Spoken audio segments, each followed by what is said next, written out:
varsa biat dua edelim.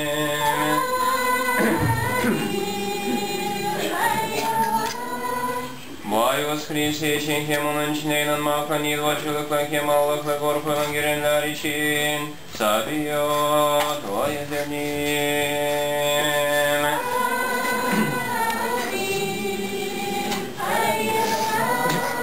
Biz kurtulalım kerber kakırdan, ülkeden kim zorluktan sabiyat dua edelim.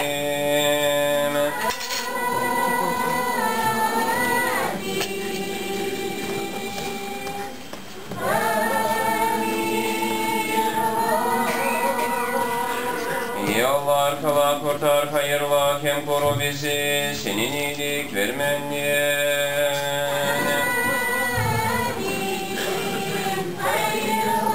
Bütün günü kemil ayaklı barışıklı, kim günahsız saf eden isteyelim.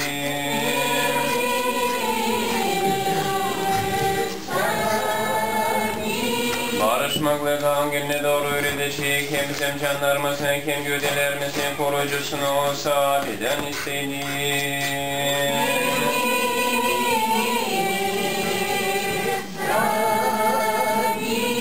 Bizim günahlarımızın, hem yanlışlıklarımızın affetmesini, hem bırakmasını saf eden isteyelim.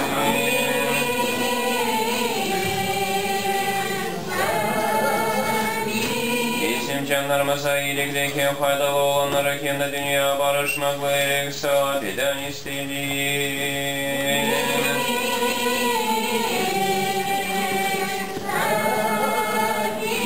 Bizim ömrümüzün kalan vakıdını barışmakla, hem pişmanlıkta bitirmeye saat eden isteyelim.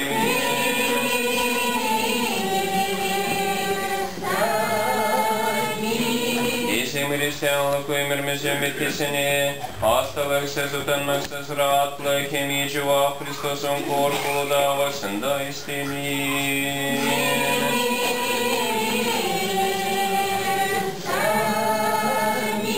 Cümleden hayır, cümleden par, cümleden iyi sözler, saltanatlar, cemsap, şikama, sağlıkı doğduranı, kim daima kızım Ali'yi, cümle ağaçların barabarandıktan sonra, kendi kendimizi, hem birbirimizi, hem de bizim bütün ömrümüzü Hристos'a Allah'a verelim.